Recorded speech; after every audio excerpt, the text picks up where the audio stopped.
बच्चों, स्वागत है हमारे चैनल से एवं क्लासेस CBR में। आज हम शुरू करेंगे क्लास 10th का सेकंड चैप्टर पॉलिनोमियल। तो पॉलिनोमियल में हमको कुछ चीज़ों को पहले पढ़ना है जो बेसिक्स है हमारा। उनमें से सबसे पहले हम बात करते हैं कांस्टेंट की। तो आप लोगों को कांस्टेंट के बारे में पता होगा, अगर नहीं पता है तो समझ लीजिए। कांस्टेंट क्या होते हैं? A symbol having a fixed numerical value. जिस भी सिंबल की एक फिक्स न्यूमेरिकल वैल्यू होती है उसे हम कहते हैं कांस्टेंट। इस एग्जांपल के लिए हम कह सकते हैं 1 2 3, ये सभी कांस्टेंट हैं। अगर हम बात करें वेरिएबल की, तो वेरिएबल क्या होते हैं? तो जिनकी जो न्यूमेरिकल वैल्यू होती है वो डिफरेंट होती है। जैसे x हो गया, y हो गया, z हो गया। तो x की वैल्यू हम कुछ भी ले सकते हैं, कोई भी नेचुरल नंबर हो सकता है, कोई भी इंटीजर हो सकता है। तो ये हमारे वेरिएबल हो जाएंगे। और फिर अगर हम बात करें अलजेब्रिक एक्सप्रेशंस की, तो ये कॉम्बिनेशन होता है, एक कॉम्बिनेशन होता है कांस्टेंट का, वेरिएबल का और अलजेब्रिक ऑपरेशन का। ऑपरेशन का मतलब हो गया ऐड, सब्ट्रैक्ट, मल्टीप्लाई या डिवाइड। फिर अगर हम बात करें टर्म्स की, तो टर्म्स क्या होते हैं? अलजेब्रिक एक्सप्रेशन का एक पार्ट होता है जिसे हम कहते हैं टर्म्स।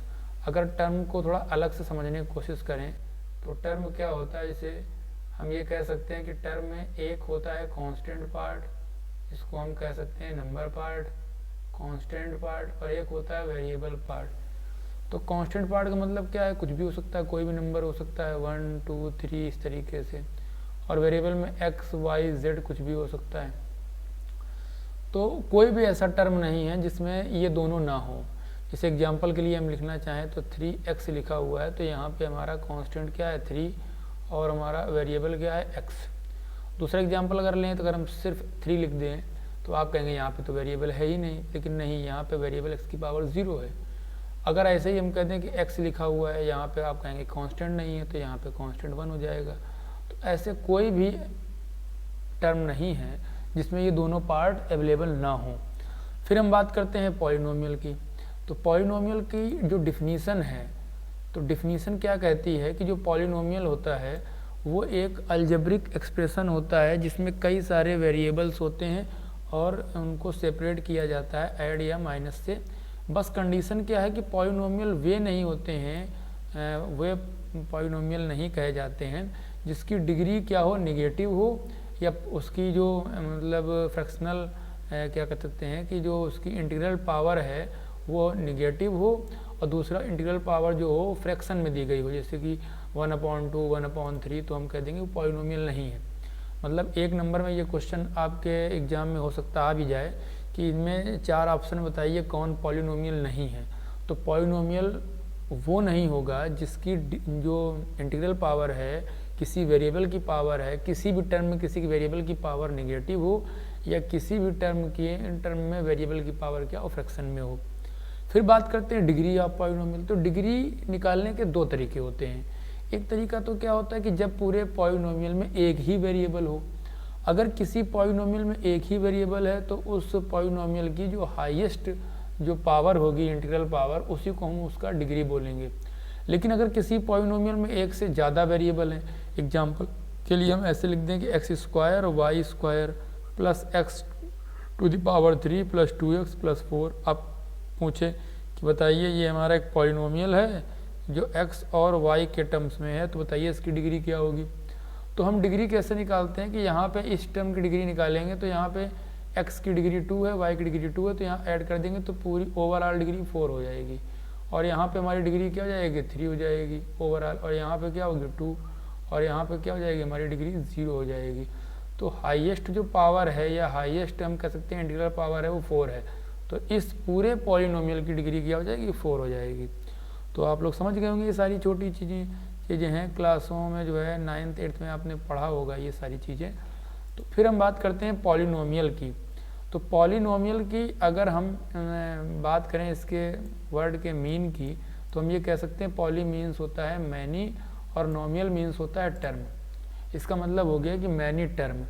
अगर आपको एक्सप्रेशन दिख भी रहा होगा पॉलिनोमियल का, तो क्या लिखा? a1 x⁻n plus a2 x⁻n-1 plus a3 x⁻n-2 and so on, last में an x⁻0 हो जाएगा। ये एक इक्वेशन दी गई है पॉलिनोमियल की। अब इस पॉलिनोमियल की इक्वेशन से हम कई सारे पॉलिनोमियल को पढ़ेंगे। अगर हम इसके आगे बढ़ें और हम बात करें कि जो पॉलिनोमियल्स के टाइप्स होते हैं वो कितने प्रकार के होते हैं, तो सबसे पहले हम कहेंगे कि पॉलिनोमियल्स के टाइप जो होते हैं वो अगर हम टर्म को लेकर के बात करें, टर्म को लेकर के कि टर्म के हिसाब से कितने प्रकार के पॉलिनोमियल होते हैं, तो हम कहेंगे टर्म के हिसाब से 2 या 3 या 4 भी कह सकते हैं। आपके स्क्रीन पे शो भी हो रहा है। अगर एक टर्म है तो उसे हम मोनोमियल कहेंगे। जैसे एग्जांपल दिया गया 2x। अगर हम कहें कि 2 टर्म है 2x + 3y, तो यहाँ पे देखिए 2x एक अलग टर्म है और 3y एक अलग टर्म है, तो 2 टर्म हो गए तो उसे हम बाइनोमियल नाम दे देंगे। अगर यहाँ पे 3 टर्म्स हैं 2x² + 3x + 5, तो उसे हम ट्राइनोमियल नाम दे देंगे। और इसी तरीके से अगर उसमें 4 टर्म्स है तो उसको हम पॉलिनोमियल कह देंगे। पॉलिनोमियल में बाइनोमियल भी आ जाता है, मोर देन 1 से ज़्यादा जितने भी टर्म्स होंगे वो सारे पॉलिनोमियल होते हैं। तो ये हो गया टर्म को लेकर के। अगर हम बात करें डिग्री को लेकर के, अगर हम टाइप्स पढ़ें पॉलिनोमियल के डिग्री को लेकर के, तो कितने प्रकार होंगे, तो हम यहीं से कर लेते हैं इस तरीके से कि अगर हम डिग्री को लेकर के बात करें अकॉर्डिंग टू डिग्री, तो अगर हम डिग्री को लेकर के बात करेंगे तो कितने प्रकार के होते हैं, तो यहाँ पे हमको पढ़ने को हैं। सबसे पहले तो होता है ज़ीरो पॉलिनोमियल जिसकी डिग्री क्या होती है 0। एग्जाम्पल के लिए हम कह सकते हैं जैसे 2 लिखा हुआ है, यहाँ पे हमारा x⁴ है तो डिग्री 0 हो जाएगी। इसके बाद जो होता है वो लीनियर पॉलिनोमियल होता है। लीनियर पॉलिनोमियल क्या होता है, जिसकी डिग्री क्या होती है 1। एग्जाम्पल के लिए क्या हो गया 2x। अच्छा, अगर इनके जनरल फॉर्म की बात करेंगे भी, सबसे पहले थोड़ा एग्जाम्पल समझ लेते हैं, फिर इसके बाद में होता है क्वाड्रेटिक। तो क्वाड्रेटिक जो पॉलिनोमियल होता है तो इसकी डिग्री क्या होती है हमारी 2 होती है, जैसे 2x² हो गया। एग्जाम्पल है भैया, ये जनरल फॉर्म नहीं है, जनरल फॉर्म अभी हम बताएंगे। इसके बाद में क्यूबिक होता है, क्यूबिक पॉलिनोमियल, तो जिसमें क्या होगा डिग्री 3 जाएगी, जैसे एग्जाम्पल होगा 2x³। और नेक्स्ट में हमारा आता है बाई क्वाड्रेटिक। तो बाई क्वाड्रेटिक में क्या होता है कि डिग्री हमारी जो होती है वो 4 हो जाती है और एग्जाम्पल हो जाता है 2x⁴। तो ये सारे हमारे क्या हैं डिग्री के हिसाब से पॉलिनोमियल हैं। अब इसमें आपको एक बात का ध्यान रखना है कि जिस भी पॉलिनोमियल की जितनी डिग्री होती है उतने ही उसके सॉल्यूशन होते हैं, उतने ही उसके जीरोज होते हैं और उतने ही उसके आंसर होते हैं, उतने ही उसके रूट्स होते हैं। ये सारी बातों का मतलब एक ही है। अगर कोई आपसे जीरोज बोलता है तो भी आप समझ जाएंगे वो उसके सॉल्यूशन की बात कर रहा है, अगर आपसे रूट कहता है तो भी आप समझ जाएंगे कि उसके सॉल्यूशन की बात कर रहा है। तो जितनी भी डिग्री होगी जिस पॉलिनोमियल की उतने ही उसके आंसर होंगे। अब इनका अगर हम जनरल फॉर्म की बात करें कि इनका जनरल फॉर्म क्या होता है, तो हम देखेंगे कि इसका जो जनरल फॉर्म होता है, तो सबसे पहले हम बात कर लेते हैं कि जो जीरो पॉलिनोमियल होता है उसका जनरल फॉर्म क्या होता है। तो जीरो पॉलिनोमियल की अगर हम जनरल फॉर्म की बात करें तो उसका जनरल फॉर्म क्या हो जाएगा हमारा सिंपली a हो जाएगा। अगर हम इसका जनरल फॉर्म की बात करें तो px = क्या हो जाएगा a हो जाएगा। और अगर हम लीनियर की बात करें तो px = क्या हो जाएगा ax प्लस का b हो जाएगा। और अगर हम क्वाड्रेटिक के जनरल फॉर्म की बात करें तो इसका जनरल फॉर्म होता है ax² प्लस का bx प्लस का c। और अगर हम क्यूबिक की बात करें तो इसका जनरल फॉर्म होता है ax³ प्लस का bx² प्लस का cx प्लस का d। और ऐसे ही बाई क्वाड्रेटिक की अगर बात करें तो इसका जनरल फॉर्म क्या होता है ax⁴ plus bx⁴ plus cx² plus का dx प्लस का e। तो ये हमारे पॉलिनोमियल के जनरल फॉर्म हो गए। आप लोगों को जनरल फॉर्म इसलिए याद करने की ज़रूरत है क्योंकि इससे हम किसी भी पॉलिनोमियल से कंपेयर करके a और b की वैल्यू फाइंड आउट कर लेंगे। और a और b की वैल्यू फाइंड आउट करने के बाद हम सम का फार्मूला यूज़ करेंगे। रूट्स का जो सम होता है और जो रूट्स का प्रोडक्ट होता है, अभी हम समझेंगे कि रूट्स का सम होता क्या है, रूट्स का प्रोडक्ट क्या होता है। सबसे पहले अगर हम ऐसे समझ लें कि जो हमारा पॉलिनोमियल जीरो पॉलिनोमियल होता है, इसका जो रूट होता है वो कोई भी रूट नहीं होता है, इसका कोई भी आंसर नहीं आता है। अगर हम लीनियर की बात करें, ax प्लस b की बात करें, सबसे पहले आप ये समझ लीजिए कि कभी भी अगर हमको किसी भी पॉलिनोमियल का रूट निकालना है तो हमें तुरंत px को 0 करना होगा जब भी हमें रूट निकालना होगा। तो अगर यहाँ पे हम px को 0 कर दें तो हमारा A X plus B is equal to 0 हो जाएगा। यहाँ से ए एक्स की वैल्यू माइनस का बी हो जाएगी और एक्स की वैल्यू माइनस का बी अपॉन ए आ जाएगी। तो ये हमारा आ गया इसका एक रूट, यानी कि जो लीनियर पॉलिनोमियल होता है उसका रूट क्या होता है, माइनस का बी अपॉन ए। यानी कि अगर आपसे कोई पूछता है कि कोई एक लीनियर पॉलिनोमियल दिया गया है, सपोज आपको दे दिया जाए 2x प्लस 3 और आपसे कहा जाए बताइए इसका आंसर क्या होगा, तो आपको दिख रहा है कि a यहाँ पे 2 दिया गया और b यहाँ पे 3 दिया गया है, तो आप सीधे लिख देंगे x इक्वल टू होता है माइनस का b अपॉन ए, यानी माइनस का 3 अपॉन 2। तो ये हमारा आंसर हो जाएगा। और इसे आप इक्वल टू 0 लेकर भी सॉल्व कर सकते हैं, वहाँ से भी आंसर आ जाएगा। तो ये एक आसान सा तरीका हुआ। अगर आपको याद है कि अगर कोई पॉलिनोमियल लीनियर है तो उसका हम ज़ीरोज़ या सॉल्यूशन कैसे निकालेंगे। अब हम बात करते हैं कि अगर हमारा पॉलिनोमियल क्वाड्रेटिक है तो उसके रूट्स क्या होंगे। अच्छा, अगर क्वाड्रेटिक की बात करें तो उसके रूट्स निकालने के लिए एक आपकी बुक में फार्मूला दिया गया जिसे हम कहते हैं क्वाड्रेटिक फार्मूला। तो क्वाड्रेटिक फार्मूला को हम प्रूव करेंगे सबसे पहले कि क्वाड्रेटिक फार्मूला से मतलब क्वाड्रेटिक फार्मूला होता क्या है और उसे कैसे प्रूव करेंगे। और जो क्वाड्रेटिक फार्मूला होता है वही उसके रूट्स होते हैं। चलिए देखते हैं कि क्या होता है क्वाड्रेटिक फार्मूला। तो देखिए आपके स्क्रीन पे ये जो फार्मूला शो हो रहा है ये क्वाड्रेटिक फार्मूला है। इससे हम ये भी कह सकते हैं कि A X square plus B x plus C जो होता है ये क्वाड्रेटिक पॉलिनोमियल है और इसके दो रूट्स होते हैं। कौन कौन से, एक बार हम लिख सकते हैं x is equal to minus का b प्लस अंडर रूट के अंदर b square minus 4ac upon में क्या हो जाएगा 2a हो जाएगा। और दूसरा रूट क्या हो जाएगा x equal to minus b, अब यहाँ पे हम माइनस ले लेंगे तो ये हो जाएगा b square minus 4ac upon 2a। तो ये दो रूट्स होते हैं। हमने आप सभी बोला था कि जिस भी पॉलिनोमियल की जितनी डिग्री होती है उतने ही उसके रूट्स होते हैं, उतने ही उसके सॉल्यूशन होते हैं। जैसा कि हमने पीछे भी देखा भी कि जो हमारा जीरो पॉलिनोमियल था उसकी डिग्री 0 थी तो उसका कोई भी रूट नहीं आया। फिर हम बात करते हैं लीनियर पॉलिनोमियल की। लीनियर में क्या था, उसकी डिग्री 1 थी तो उसका एक रूट निकल के आया क्या, माइनस का b अपॉन ए। फिर हम बात करते हैं क्वाड्रेटिक की। तो क्वाड्रेटिक की डिग्री 2 है यानी 2, तो इसके रूट्स क्या होंगे, रूट्स भी इसके 2 आएंगे।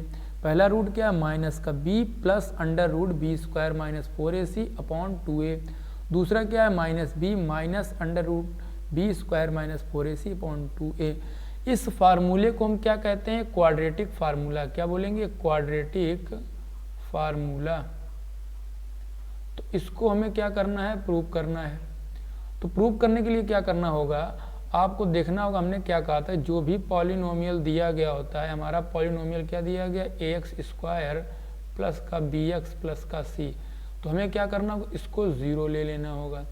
फिर क्या करेंगे कि हमें A X square plus B x प्लस का सी जो होगा वो 0 के इक्वल हो जाएगा।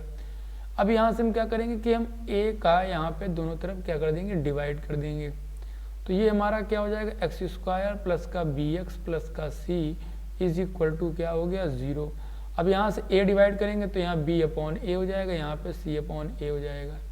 इसके बाद क्या करना होगा कि c अपॉन ए को हम उधर ट्रांसफ़र कर देंगे। तो जब उधर जाएगा तो क्या होगा, एक्स स्क्वायर प्लस का b upon A X is equal to minus C upon A. इसके बाद क्या करेंगे, जो x का कोफिशिएंट है, क्या कोफिशिएंट x का है, b अपॉन ए, इसमें 2 का हम डिवाइड करेंगे और इसके होल स्क्वायर को जो भी आएगा b square upon 4a square, ये वैल्यू जो आई है इसको हम दोनों तरफ इस इक्वेशन में हम क्या कर देंगे, ऐड कर देंगे दोनों तरफ। तो जब हम ऐड करेंगे तो क्या हो जाएगा, एक्स स्क्वायर प्लस का b अपॉन ए एक्स, जब इधर ऐड करेंगे तो b square upon 4a square is equal to, जब इधर ऐड करेंगे b अपॉन ए और प्लस का क्या हो जाएगा, सॉरी यहाँ पे c अपॉन ए होगा क्योंकि हमने c को ट्रांसफ़र किया है तो यहाँ पे माइनस का c हो जाएगा। तो यहाँ पे हमारा क्या हो जाएगा, c अपॉन ए और यहाँ पे क्या होगा, c अपॉन ए। तो यहाँ हमारा आ जाएगा प्लस का b square upon 4a square. अब इधर देखिए ध्यान से, इधर हमारा फार्मूला बन रहा है। क्या फार्मूला बन रहा है? ए स्क्वायर प्लस का बी स्क्वायर प्लस का 2ab, क्योंकि b अपॉन ए को लिखना चाहें तो हम 2 into b upon 2a into x लिख सकते हैं। तो ये हमारा क्या हो जाएगा? ये बन जाएगा x plus B upon 2a का होल स्क्वायर हो जाएगा। और इधर हम क्या करेंगे? हम 4a स्क्वायर को एलसीएम ले लेंगे, तो इधर हो जाएगा माइनस का 4ac प्लस का बी स्क्वायर। तो ये हमारा क्या हो जाएगा? ये हमारा x प्लस बी अपॉन, और ये क्या हो जाएगा? 2a का होल स्क्वायर हो जाएगा। क्या हो जाएगा? होल स्क्वायर हो जाएगा इज इक्वल टू, इधर क्या होगा? B square minus 4ac upon क्या होगा? 2a हो जाएगा। अब हम यहाँ स्क्वायर रूट ले लेंगे, तो एक्स स्क्वायर रूट लेने पे क्या हो जाएगा? x plus B upon 2a इधर बचेगा, और इधर क्या बचेगा हमारा? प्लस माइनस हो जाएगा स्क्वायर रूट लेने पे, और अंडर रूट के अंदर B square minus 4ac upon क्या होगा? 2a। अब हम b अपॉन 2a को उधर ट्रांसफ़र कर देंगे, तो x इज इक्वल टू क्या हो जाएगा? Minus b upon 2a plus minus under root b square minus 4ac upon में क्या होगा? 2a हो जाएगा। अब यहाँ पे हम 2a को ओवरऑल एलसीएम ले लेंगे, तो क्या होगा? माइनस का b plus minus under root b square minus 4ac, और ये हमारा x, यानी हमारा ये जो क्वाड्रेटिक फार्मूला था ये हमारा क्या हो गया? प्रूफ हो गया। और इस तरीके से हमें ये क्वाड्रेटिक फार्मूला प्रूव करना आना भी चाहिए। अगर हम कहीं भूल जाते हैं तो इस तरीके से हम निकाल लेंगे कि हमारा ये क्वाड्रेटिक फार्मूला होता है। इसके बाद हम बात करते हैं कि जो हमारे पॉलिनोमियल्स होते हैं उनके रूट्स का सम और प्रोडक्ट क्या होता है। कई बार आपसे पूछा जाएगा कि इस पॉलिनोमियल के रूट्स का सम क्या होगा।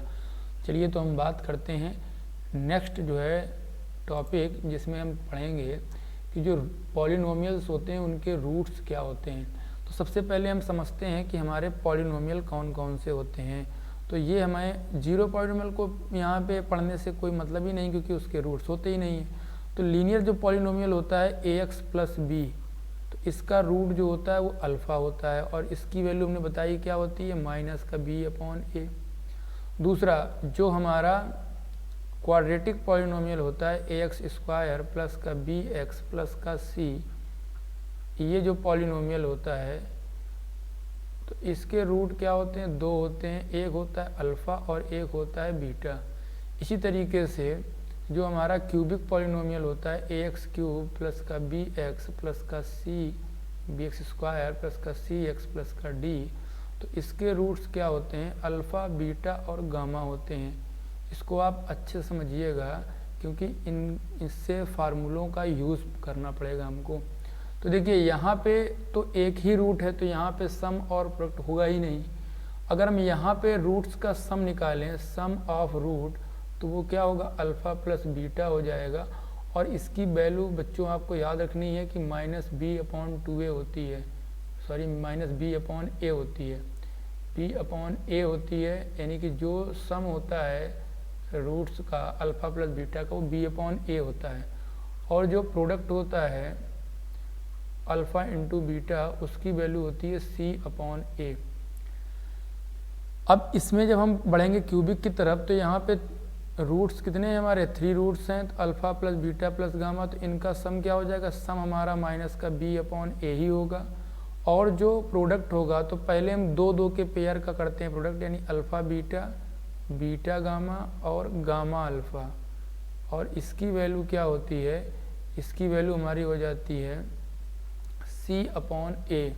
फिर हम करते हैं तीनों का एक साथ प्रोडक्ट अल्फ़ा बीटा गामा, जो कि क्या आ जाता है हमारा? माइनस का डी अपॉन ए, माइनस का डी अपॉन ए। तो इस तरीके से ये हमारे क्या हो गए? तीनों पॉलिनोमियल्स के सम और क्या हो गए? प्रोडक्ट के फार्मूले हो गए। इसमें आपको ये भी पूछ लेता है कभी कभी क्वाड्रेटिक में कि आपको क्या दिया गया होगा? आपको सम दिया गया होगा, प्रोडक्ट दिया गया, कहते बताइए पॉलिनोमियल बनाइए, क्या हो जाएगा? तो जब भी आपको सम दिया जाएगा और दिया जाएगा प्रोडक्ट, तो आपको पूछेगा पॉलिनोमियल। तो पॉलिनोमियल क्या होता है? के एक कांस्टेंट है, अंदर होता है x square minus sum of the zeros into x plus product of the zeros. ये इक्वेशन होती है क्वाड्रेटिक इक्वेशन बनाने के लिए। और इसी तरीके से अगर हमें क्यूबिक बनानी है तो इसके लिए भी क्या हुआ, k हो जाएगा और यहाँ हो जाएगा एक्स क्यूब माइनस यहाँ पे क्या हो जाएगा सम ऑफ द ज़ीरोज़ इंटू क्या होगा एक्स स्क्वायर और प्लस का क्या हो जाएगा प्रोडक्ट ऑफ द ज़ीरोज़, यानी दो दो के पेयर लेने होंगे, alpha beta plus beta gamma और प्लस गामा अल्फ़ा और यहाँ इंटू एक्स हो जाएगा और माइनस अल्फ़ा बीटा गामा।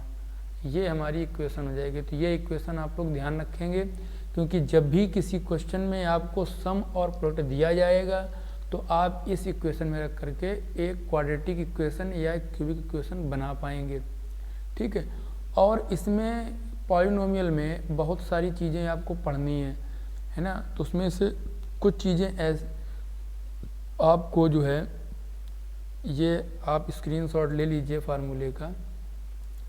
इसके बाद हम बात करते हैं ग्राफ की, कि ग्राफ क्या होता है। तो अगर ग्राफ की बात करें तो ग्राफ जो हमारा पॉलिनोमियल होता है, ये सबसे पहले अगर हम बात करें लीनियर पॉलिनोमियल की, तो लीनियर पॉलिनोमियल हमारा क्या होता है ax प्लस बी होता है। ये हमारा पॉलिनोमियल जो है ये लीनियर है। तो अगर इसके ग्राफ की बात करें तो ग्राफ ये एक लाइन को शो करता है। जो px होता है वो क्या होता है हमारा इक्वल टू y ले लेंगे, तो y equal to ax plus b. तो आपने ये पढ़ा होगा 9th क्लास में कि ये एक लाइन की इक्वेशन है, तो ये लाइन को शो करता है। और जो x की वैल्यू होती है वो क्या होती है, जहाँ पे y 0 होता है वहाँ पे हम x की एक वैल्यू को फाइंड कर लेते हैं और वो एक पॉइंट बन जाता है। तो इस तरीके से हमें लीनियर इक्वेशन का ग्राफ बनाना होगा, वहाँ पे प्लॉट करना होगा लीनियर इक्वेशन को। इसी तरीके से क्वाड्रेटिक इक्वेशन को भी प्लॉट करना होता है। क्वाड्रेटिक इक्वेशन का जो ग्राफ होता है वो एक पैराबोलिक फॉर्म होता है। पैराबोला आप फर्स्ट ईयर में भी पढ़ेंगे, क्लास 11 में पैराबोला, हाइपरबोला, इलिप्स और जो है कई सारे आप वहाँ पे कोनिक सेक्शन एक चैप्टर है वहाँ पे आप पढ़ेंगे। तो इसमें और भी कई सारे बेसिक कॉन्सेप्ट हैं जो हम जब क्वेश्चंस कराएंगे उसमें हम डिस्कस करेंगे। इसमें आपको जितने भी फार्मूले हमने डिस्कस किए हैं, पॉलिनोमियल की इक्वेशन हो गई, पॉलिनोमियल का डिग्री हो गया, पॉलिनोमियल्स के टाइप हो गए, पॉलिनोमियल्स में क्या होगा कि जो सम होता है, प्रोडक्ट होता है, वो क्या क्या होता है वो आपको ध्यान रखना है। अब इसमें बात करते हैं कि अगर आपसे कह देता है कि आप मान लीजिए कोई एक ऐसे क्वेश्चन आता है, या आप ये समझ लीजिए कि आप दो फार्मूले इसमें आप और याद कर लीजिए। एक क्या होता है a प्लस बी का जो होल स्क्वायर होता है वो इक्वल टू होता है a माइनस बी के होल स्क्वायर प्लस 4ab के। ये इस चैप्टर में हम यूज़ करेंगे कई जगह पे। दूसरा क्या होता है कि जो a प्लस बी का होल स्क्वायर होता है, a प्लस बी का होल स्क्वायर, वो यहाँ पे आप लिख सकते हो a स्क्वायर प्लस का b स्क्वायर प्लस का 2ab होता है। तो यहाँ से अगर आपसे कभी भी a square plus b square पूछेगा तो हम कह सकते हैं a प्लस बी का होल स्क्वायर माइनस का 2ab। ये फार्मूला भी आपको यूज़ करना होगा। और यहाँ पे एक फार्मूला आपको और यूज़ करना है। अगर आपसे a cube plus b cube की वैल्यू पूछता है तो आप लिखोगे a plus b in bracket a square plus b square minus का ab। अगर यहाँ पे माइनस हो जाएगा तो यहाँ माइनस कर देंगे, यहाँ पे प्लस कर देंगे। तो इस तरीके से इन फार्मूलों का इस चैप्टर में यूज़ होगा, तो आप इनको जो है ध्यान से इनको देख लीजिएगा। अगर और भी कोई कॉन्सेप्ट अगर बीच में यूज़ करना होता है तो हम जब अभी MCQ सॉल्व कराएंगे तो वहाँ पे हम आपसे डिस्कस कर लेंगे। आप लोग इसको जो है अच्छे से रिवाइज कर लीजिए। अगर कोई टॉपिक मिस हुआ है तो आप हमें व्हाट्सअप कर सकते हैं हमारे नंबर पे 8565878685। ये हमारा व्हाट्सअप नंबर है। इस पे आप कोई भी टॉपिक मैसेज कर सकते हैं कि ये टॉपिक मिस हो गया है। और मिलते हैं अगले सेशन पे जिसमें हम इस चैप्टर के कुछ MCQs जो है डिस्कस करेंगे। और हमने जो आपसे बोला भी था कि हमें हर चैप्टर के कम से कम 50 या इससे ज़्यादा MCQ सॉल्व कराने हैं। तो आप लोग हमसे जुड़ जाइए, सब्सक्राइब कर लीजिए चैनल को, और अपने क्लास जो आपके क्लास के बच्चे हैं उनको आप लिंक शेयर कर दीजिए इस वीडियो का और इस चैनल का, ताकि वो भी हमसे जुड़ सकें। ठीक है भैया, थैंक यू।